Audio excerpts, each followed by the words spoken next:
just made it. Let me see. Welcome to the Golden Polar Bear.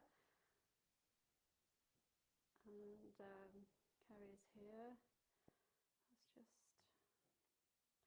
Hi Kerry, hope you're okay. Can you hear me? That's the only thing I really need to know. I haven't changed anything.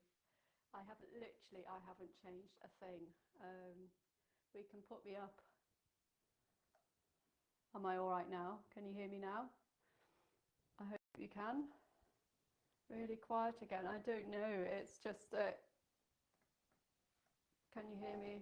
Can you hear me now? I've just took myself up a little bit more actually. Sorry for this slight delay. Georgia just suddenly needed the toilet very urgently, and I needed to put the stand mixer on, so I can't actually go to the woods and put the stand mixer on. So yeah, good. Okay, let's get going. So what I want to do today is to go through making meringues, and I also want to go through making a panna cotta, which is cooked cream, but obviously we don't have cream. I've used coconut milk, and I want to go through coulis as well, a strawberry coulis. And in here I simply have strawberries. They were frozen. I've got some fresh ones as well, and I've made it with fresh, but I'm just finishing up my frozen ones. I'm going to start at the end and do the coulis first because it's so easy and quick, and then it can sort of go out of the way. So let me just sort this out slightly. I lost just about 10 minutes, and it can't lose 10 minutes when you're doing this kind of thing, so just bear with me. This just needs to just remain cool under pressure, Julia. So a coulis is traditionally vegetables or fruit pureed, and you can cook it to reduce it and to improve the flavour, but you don't need to. So it really is, it's very simple. I'm going to just puree that quickly, and then I'm going to press it through a sieve. A coulis should be very smooth. Now, Kerry, your fruit may be very sweet, so you're not going to see me adding sweetener, and to be honest, I'm not adding any sweetener because I had to eat all this, and I don't want to just put loads of sugar in to me. So it's unsweetened. You could put these in a pan, put some lemon peel in, zest, infuse it a little bit, and then puree it. You could just slice it, you know, you could put spices in, you know, you can do a lot of different things. So I'm just doing it pure, but a coulis could be a vegetable. It's got to obviously be soft and pureed. So let's just think you've got blueberries on the way, and black currants, rhubarb, you know, all sorts of things, but it all has to get pressed through a sieve. So let's just get on with this. But as I said, you just sweeten to taste, because I know that people have different flavour requirements. This is quite tart for me, but I really don't want to. I've got damson curd that I'm eating up at the moment, and that's sweet enough. So right, I'll just do this. It's not going to take very long, but I wanted to do it live so that you could see how easy it is and how short a process it is, because I think coulis just sounds quite posh, but it's just French for like squashed up and pushed through a sieve. So here we go. Okay.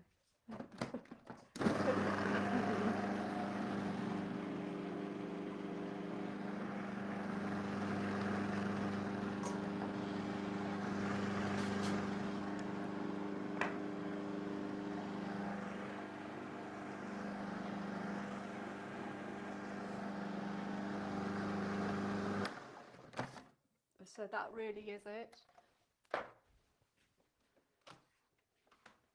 Get that plug off there. I'm just going to give this another whiz. Bear with me. This should have just been done before. Just put this on.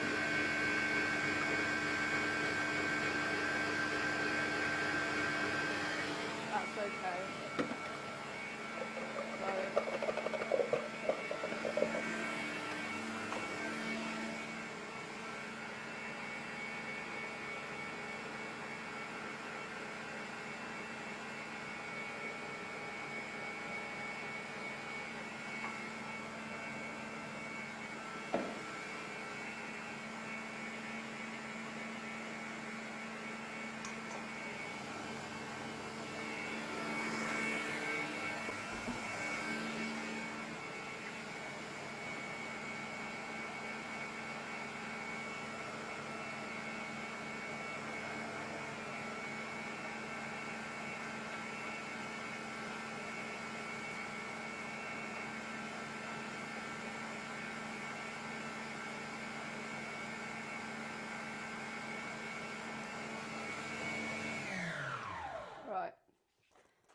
Good, just wanted to make sure that was thoroughly done. So we're going to go on to the meringue next actually, because it's got a slight need to be dealt with. So obviously I've just pressed it through. As you can probably imagine, I wouldn't be pressing it through for me because, well, I like bits in things. I think nature was made that way and we should consume products as close to nature. But I do appreciate that sometimes requirements call for, you know, perhaps fussy parents or things. So that's it. That's, you know, basically the badger. It's really easy. It's really delicious. So you could do it with any soft fruit you have. Mine's just here from, got that right in a minute. It's really strange because I reach out. Okay, so that's one from before that I did that I was just using to practice plating, although I was practicing plating actually with damson curd. I just loosened the damson curd off, just got it out of the freezer. So you can just do this. I mean, you know, you can freeze this. It will sit for a while. I mean, you know, it's just an innocent smoothie, isn't it, really? You know, and you can make it in your smoothie maker, you know, whichever way. I didn't want to make it in my smoothie maker, actually. I wanted to put it in a blender, so you, my Magimix, so you could actually see what was happening. So I think a smoothie maker is just not very useful, really. So, Kerry, if you've got any questions on that little element, we could just do that now. I'm just seeing the phone, slowly getting this sorted. Okay, good.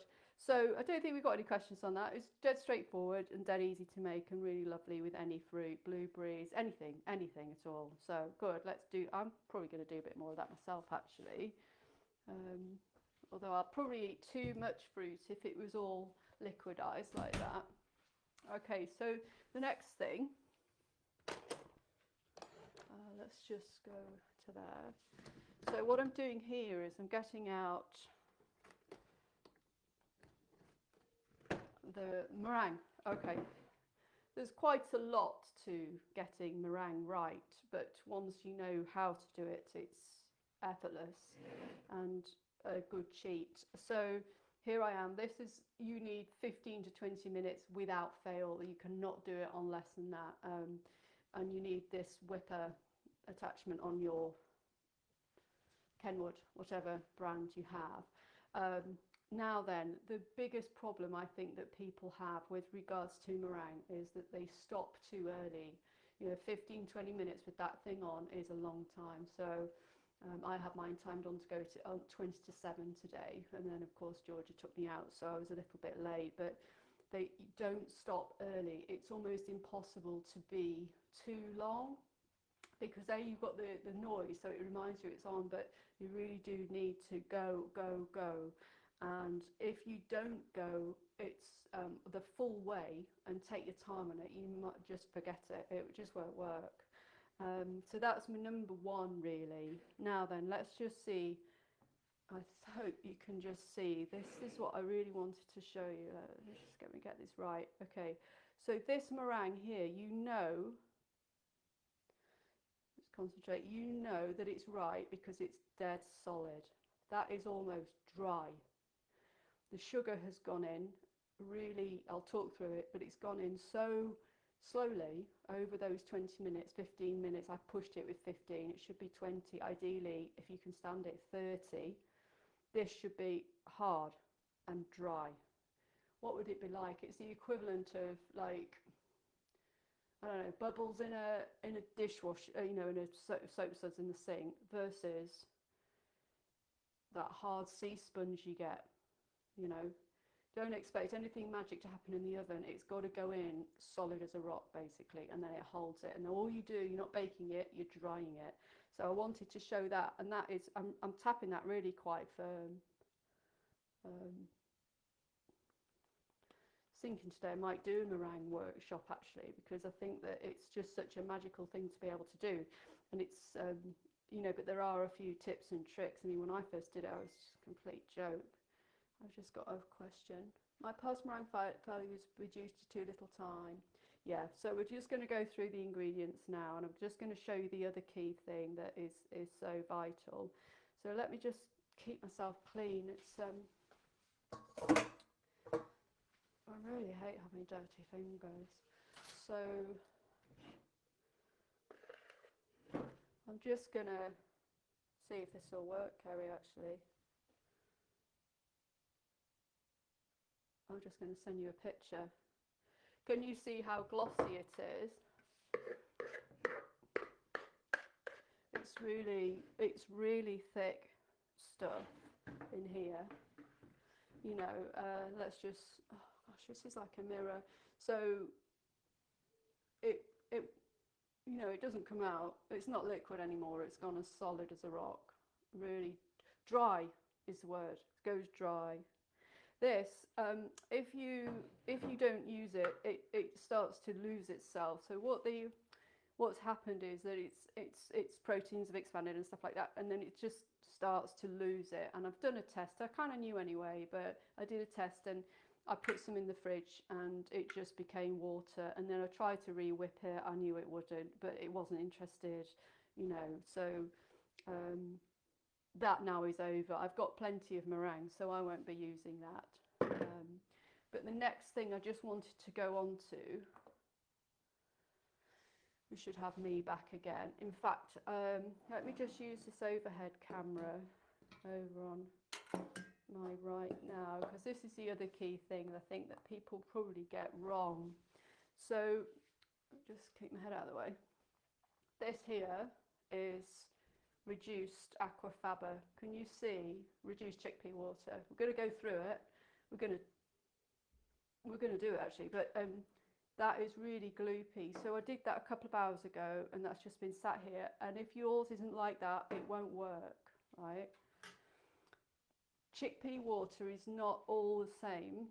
So if you take a tin of chickpeas, let's just got one here, a tin of chickpeas. You can tell whether it's going to work before you've even opened the can, okay? And what I mean by work is the aquafaba is going to work properly.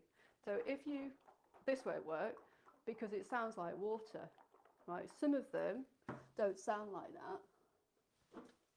And it does depend on the brand. The better brand, the better. This one will work. I don't know whether you can hear that, but it sounds really thick. This one, really loose. You don't want that one. That's water. So that one is that one. It's that liquid here. Pours out. There's hardly no aquafaba at all. This one pours out and looks like that. Oh, I shouldn't move it. So that one is that one. So that's really nice, like insider tip on it, really. So as soon as I go near chickpeas, I got these ones because I thought, well, I need to show and I need to, if I can, do an auditory test. But it should sound really thick and gloopy, and actually it feels different in the can as well. These feel like they're really moving around, and these feel like they're in a sludge. That's what you want. So I'll just put those out of the way. Kerry's typing. Now then, let's get the one we don't want out of the way. Yeah, so this one that we don't want, you can just see it's water. There's nothing in it. You can reduce that for a month of Sundays, and it won't work because what you're aiming for is that, and therefore what you want to start with is that. It's completely different. It's gloopy already. That. So we'll put that one down the drain.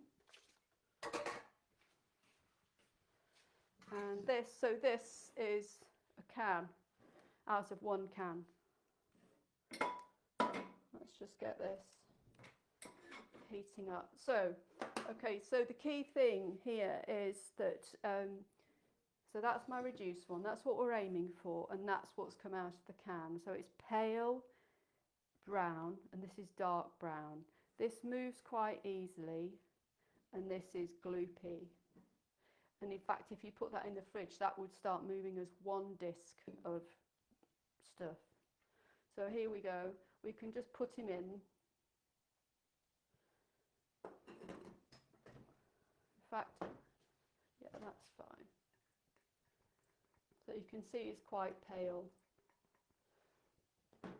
So this is half, because I took half to do that. Yes, that's it. So this is half what you get. You get about, what do you get? You get 200 with 2, you get 100. So this will be 50. So you need about 100 ml, but it's on the recipe. So we're aiming for this, and we're going to show you, kind of just demonstrate how to do this. I need to get my head out of the way, really. Right, so the trick with this is turn this right down. It's a slow simmer. Really slow, because otherwise what happens is you get brown deposits around the edge here, and brown deposits are then like lumps. So no, so simmer it really slowly, weigh it before and then weigh it during, and just know that you need to reduce it by about half. You're aiming for this colour.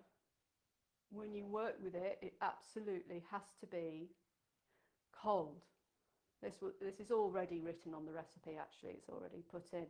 So very cold, in fact. And if you were to get ahead, you would certainly get this done the day before, or you'd get it in the freezer. You know, that's a good way of sort of sorting out meringues. So you just let it simmer down until you see it becoming a different colour, and it behaves differently. But if you simmer it too hard, and you do end up with brown deposits, because you know the water's gone and it's left the brown at the side, all you need to do is just add a bit of water, cool everything off, add a bit of water, put it through a sieve, and sort of just start again. So that's it. That's the simmer that you're on for that. It's really low. Don't boil it or anything. You'll end up with more work to do, to be honest. So with the aquafaba, it's got some proteins in there, and it is really proven to be the best water to use for this job. Other beans do work, but not in the same way and not as well, because the protein here is good, and what we're doing is wanting the protein to kind of open up and go, oh, here I am, and the sugar goes in to add the structure. So this is the first key process, and I'm not sure that people do that quite as carefully as they might, or they might not do it at all when they start making meringues. So that is that, and I just wanted to refer to my notes to make sure I'm telling you everything about it. Yeah, the sound, the aquafaba's viscous. Yes, of course, it becomes more and more viscous the more it's heated. Yeah, it's got the best protein starch ratio, so that's why we like using it. But you can see it now, it's changing colour and it's reducing, so that's good. Yeah, and as I say, I think you do get what you pay for. The more expensive, the better. These KTC ones have actually been really good. They're about 85p now from Asda. Yeah, and allow it to cool down properly. So I use, you've seen these little,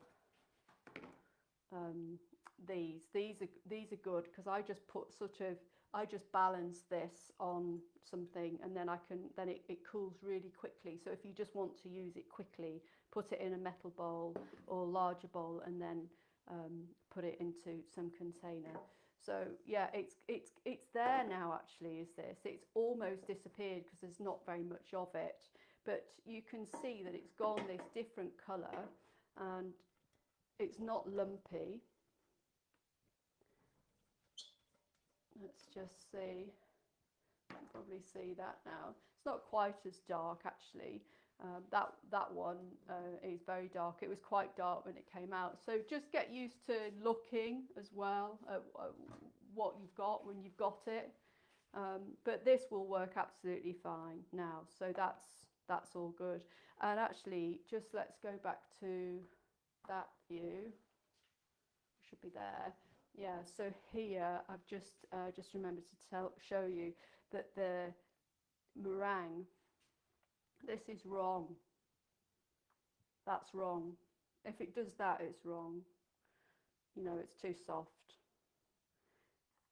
I think it'd be quite easy to use that, because a lot of the instructions for meringues are when you've got stiff peaks, and that's peaking in there, you know, and I've got to sort of get it to drop, but the other one just wouldn't do that. So that's important to sort of remember. No more questions coming through, so that's all right. So that's the reduction of the chickpea water, and then what happens is it goes into the let me just get back on. So what happens is it goes into, you know, your Kenwood chef or whatever you've got, and the thing that you have to put in is cream of tartar, and you put a very small amount in. You know, you're going to be on your 8th or your 16th, and you put the cream of tartar in. You get it going round as quickly, full power, no issues with that, full power straight away. And the cream of tartar affects the acidity. So, and that's definitely needed. It's not going to work without, actually. So this goes in, and you wait for at least 5 minutes until you've got nice peaks. And then you start with your 40 grams of sugar. And the 40 grams, or however much it is, I've been on with the 40, but you have 40 grams of this. Golden caster sugar is what I've been using, the Billingtons. Of course, some vegan people will only have something that's brown. Some vegan people have white, because generally in the UK, white sugar is okay for vegan people. I always just have this in as a standard. It's the white caster sugar, golden caster, yeah, from Billingtons. It does affect the overall colour of the meringues, actually. It makes them a little bit kind of more golden than they would be if they were made of white sugar, but I think that's okay. I'll show you in a minute. They're not like brown or anything. The thing that affects the colour of a cooked meringue the most is the oven temperature. So if you can put it on 75 to 80 and dry your meringues out overnight, that's far better, because the sugar will remain untoasted, if you like. As soon as that oven is up above 100 or up to 100, you're starting to caramelise the sugar. A, it affects the meringue, but B, it affects the colour. So low and slow, low and slow, with all of this in a way.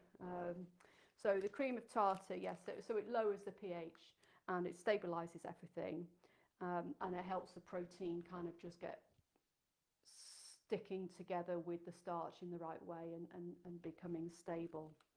And it helps the aquafaba to hold the air, basically, which is what you want. So sugar, what was the other thing I wanted to say? Let me just check. There was another thing for sugar. Oh, yes, so if you wanted to use an icing sugar, you know, because you're dissolving the sugar effectively in the aquafaba, and I'm just going to go through how you put it in, but you know, you're dissolving the sugar, so it stands to reason that a finer sugar would dissolve more easily. So it is right, yes, and so some people do make meringues with icing sugar. A vegan person would probably want to make their own icing sugar, unless they can guarantee that the one they're using is vegan.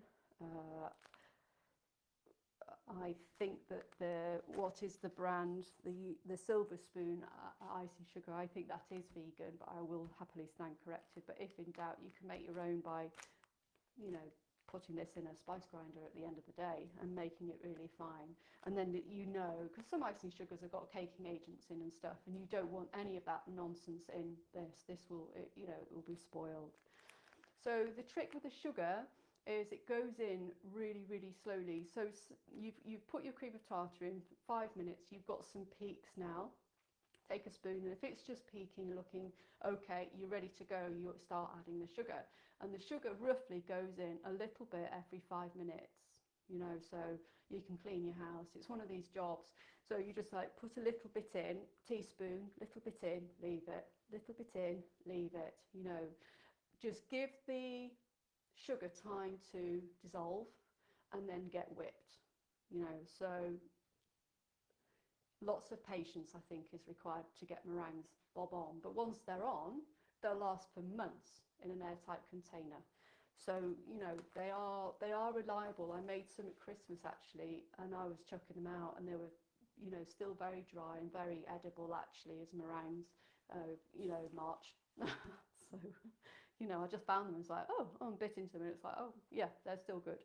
So you're putting the sugar in really, really slowly, and then you just see the whole thing rising. And once the sugar's in, give it another 5 minutes, 10 minutes if your motor's not, you know, sort of saying no.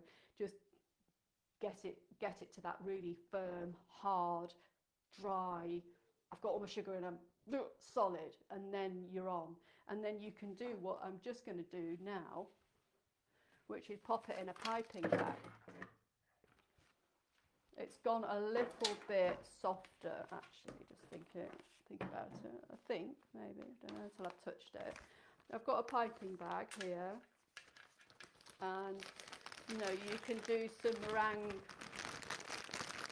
meringue kisses, or you could pipe yourself some nests if you wanted to. Let me just show you what I've done actually earlier. So these have been on the way all day. I put these in probably about 2 o'clock actually. Feels like all day. So I've got some, which camera am I on? Yeah. Let's just have a look at this one now. So I've got different things. I've got some little dots here, which I really like doing. And you can experiment, you know, just do some and just experiment, and don't have the pressure of having to eat it. I've done some little meringue nests. I'm just experimenting with this shapes, yeah, some more flat discs, and then something that would actually hold something. I quite like doing the tiny little blobs, but I found that because it was properly like high, I had a little peak on some of them. Now then, this was absolutely bone dry. I got this out literally a minute before I came here, and already the humidity in this room is affecting this, and my fingers are starting to stick. Now, if your meringues come out and they're right, and if your fingers start sticking to them because there's so much humidity, I mean, we're in the lakes and it's humid anyway, don't worry about it. It's not that your meringues are wrong, it's just there's a lot of humidity. You know, ideally, if you were to make these in a desert, you know, they will remain dry. So just stick them back in the oven, keep them in an airing cupboard, keep them in an airtight container. And this isn't an airtight container, I just wanted to put them somewhere you could actually see. I know the time's running on, it's very difficult. I really am sort of nearly there. But I think if you're going to do something, you might as well actually do it. And then earlier what I did was to make these as well, these quenelles. So I'll probably use one of those as I just plate it up. So experiment, you know, because it's a really cheap thing to do. Experiment before you sort of have the pressure of having to feed someone. There's all sorts of things you could do. I'll just pop a little bit in here. I just do want to do the panna cotta. So this is melted a bit, actually, not melted. I wouldn't bother cooking this because it's gone a little bit soft, really. But it's nice and shiny. It's really nice and white.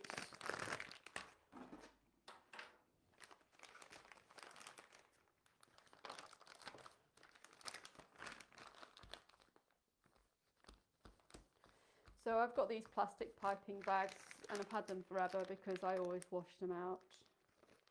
I've got a small nozzle on here. Whoopsie. So yeah, okay, that's a really good example of, it's just dropped out there actually. I might just go on here so you can see, but it just dropped out like that, and it shouldn't really. But anyway, so you could do little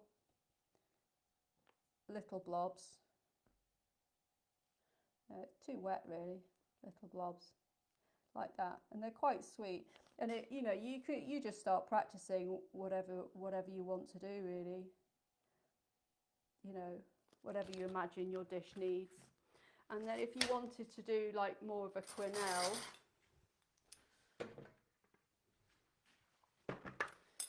where's myself a bit short for that really. Let's just put some more of that in there.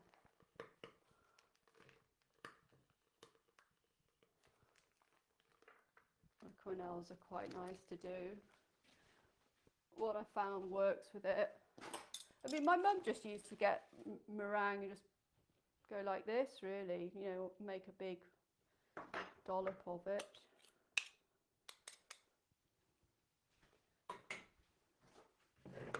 But yeah, just get some on, let's just say I'm just being shown, get some on some spoons. These aren't quenelle spoons, but might be, it's gone a bit soft this, but get yourself some quenelle spoons, like I never have.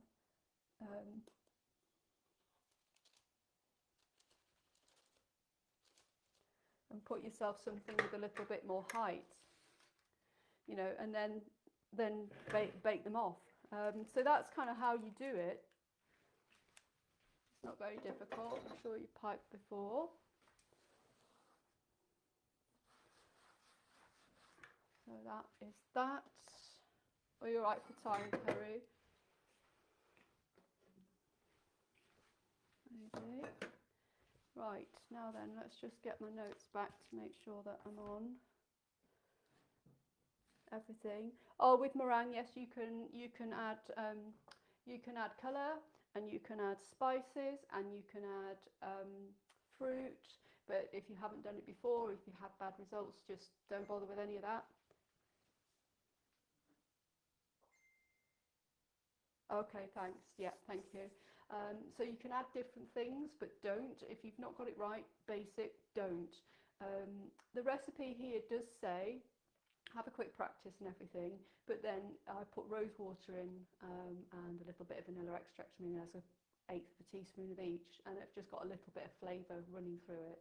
But you know, don't even add those. You need to add flavour and colour just before the end. It's basically got to be finished, and you're just maybe going to give it another 5 minutes, and that's when you put that stuff in, because anything can affect it.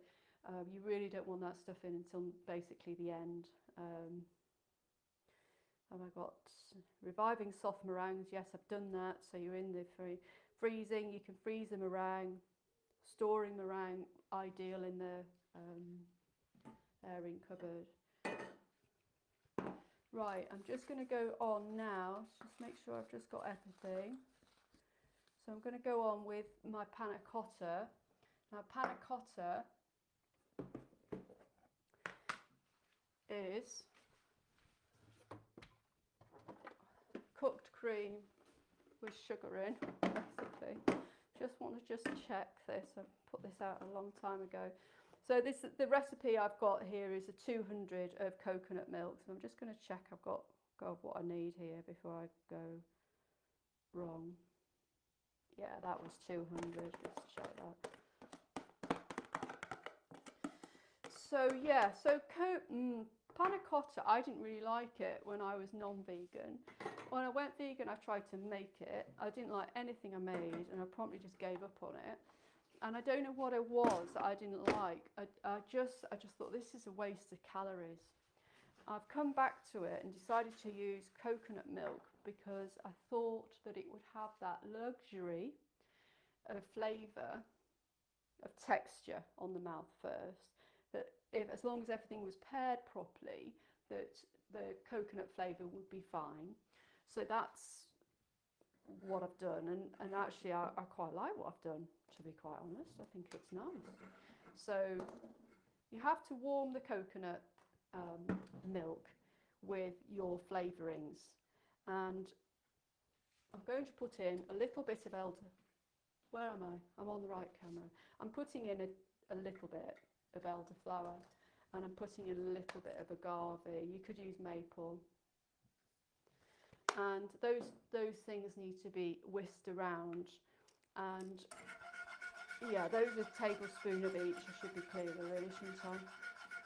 So that's just mixing that. Now, the thing here that's difficult and might be sort of got wrong is agar, which I've got here, and we're going to let me just double check I'm putting the right amount in, because I don't want to get this wrong. demonstrate this wrong. Right, so it's 1/4 teaspoon that we've got going in here of agar. Is it? Just double check. Yeah, it is.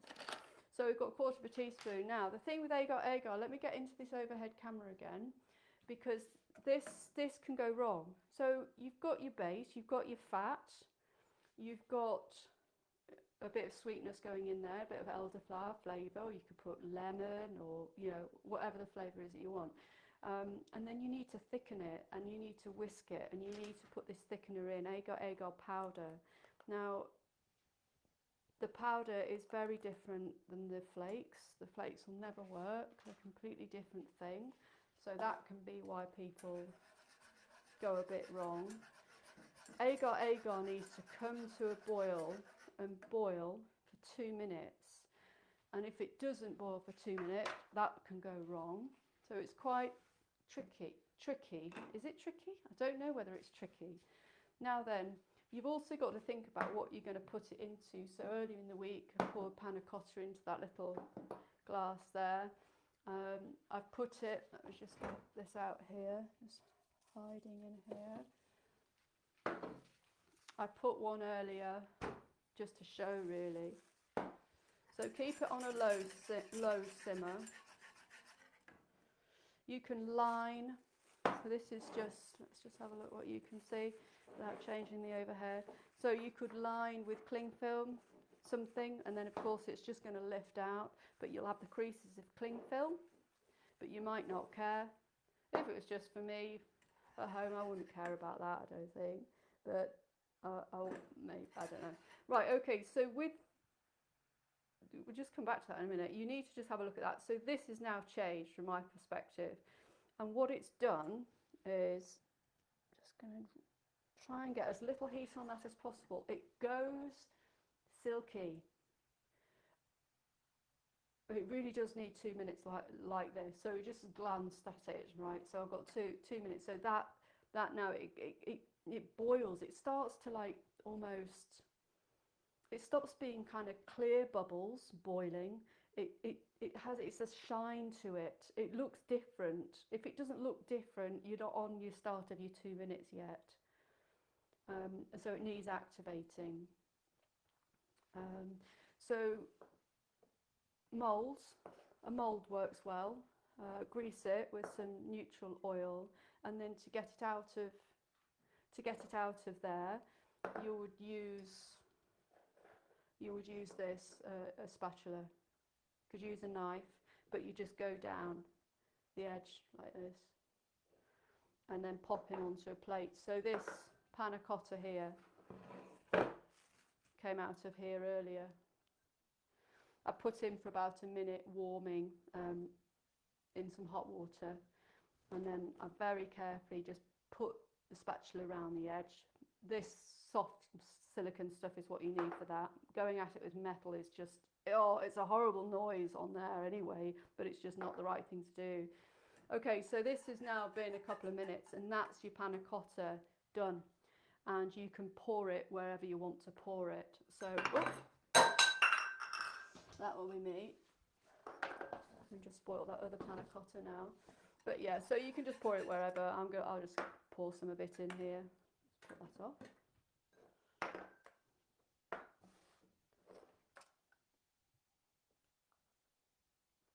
Like so. And then that just needs to sit. I'd oiled that, and then that just needs to sit in the fridge and set. And it can be, again, some people have setting issues. I've never had that. I've had a 2-set issue actually, when it just goes really rubbery. So don't be, if I say 1/8 of a teaspoon, I actually do mean it. With spicing, it doesn't really matter so much, but it really is important to get this right. So there are different ways that you can plate. This is the way I decided to plate this dish. Just very quickly, just slightly spoil that. Never mind. Let's just go with some coulis. Let's just go with better angle. So yeah, I think you might be going, I can stop. I'm just seeing what Kerry's. I'm thinking we're going to actually put this into Zoom Professional, because then you'll be in the room. It'll be so much better for me, actually.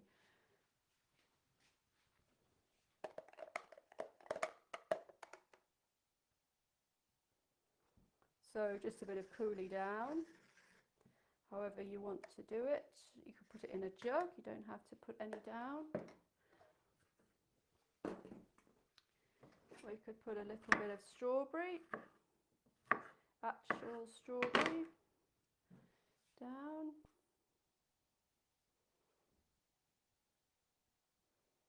Like so. I found these gorgeous little raspberries. So we'll topple the raspberries. They're the fresh ones today. Let's just use those up. Right, which is nice. Panna Cotta. This is going to be a little bit big for this, but it's all right. And that can just go down there.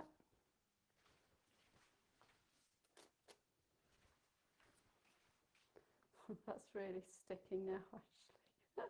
Can't get my fingers off it.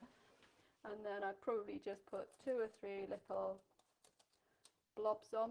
Oop.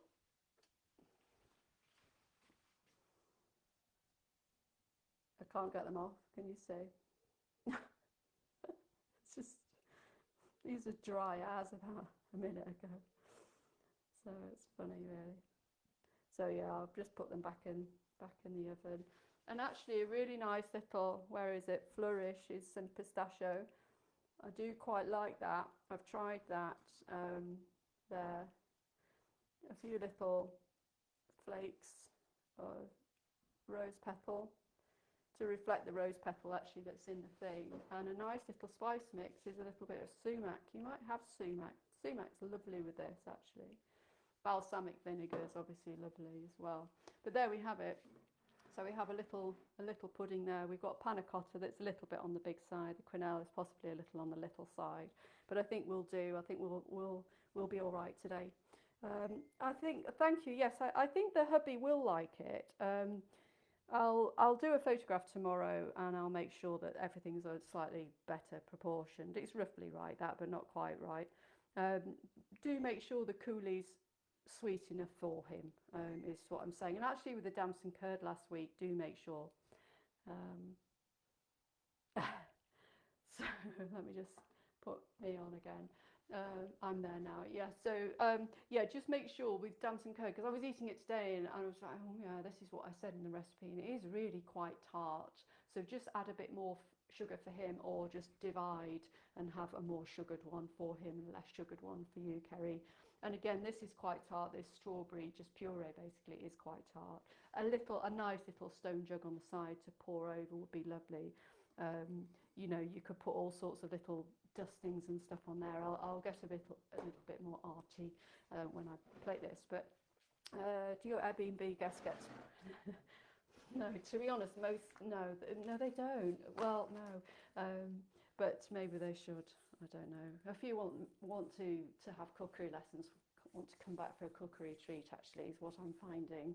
So that's nice. But this, I might have this as to just double check everything before publishing the recipe. But yeah, if you're passing, stop in for meringue. And yeah, these are the other thing I just wanted to say. I don't know.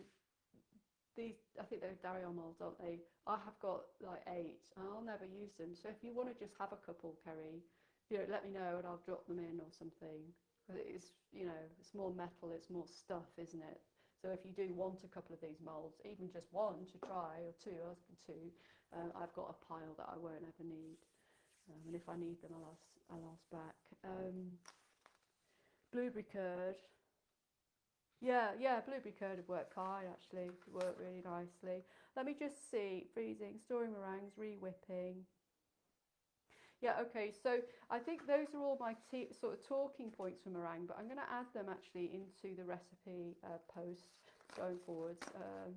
I think that one, I've got slightly more detail on them as well. And anything that you ask, I'm going to make sure that that is all put into that recipe post as well. So it's sort of just a little record.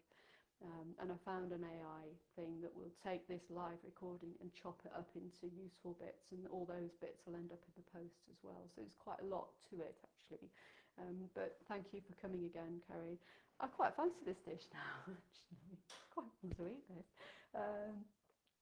Swap you the moles for some damsons. I just love the big ones, though. The big ones are different to the little ones, aren't they? The big ones, I'm on the big ones now.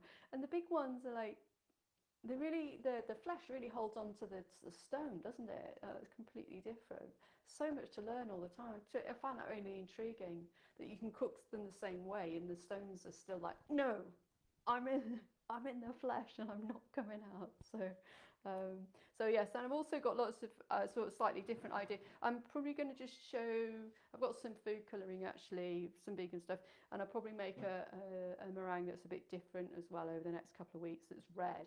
I quite fancy making a red one, and putting some spice in, and maybe rocket and balsamic vinegar and a bit of black pepper. That would be nice. It's just an alternative.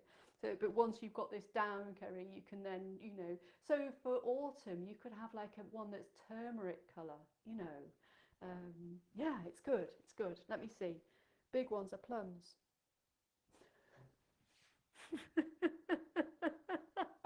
That's why. I love that. I fancy. Oh, my brain. My poor brain. Thank you for pointing that out. See, this is why it should be on Zoom, I think. Zoom Pro. Been looking into it. I can get all of this into Zoom Pro, and then it's like you'll just go, hello, or they're plums, and interrupt. It's going to be like you're in the room. So I think that'd be much better. I'm going to start doing a lot more active nagging for the 50 students on the course as well, to get them to come. So that's it. But that's it. Sorry, it just ran over. Possibly a little bit too much to do. Maybe next week I should do curry or tiramisu. No, I'm not doing another pudding next week because there's just too much pudding stuff around. But yeah, if you think of anything savoury for next week, I can do it. I've got a whole plan till Christmas, but if there's anything specific, do let me know. But otherwise, if you've got no more questions, I will let you go. I will let me go, and I could get on with my washing up. All right. So thank you. Is that it? Yes, I think we're off. Okay. Let me end live. Thanks, Kerry. Take care.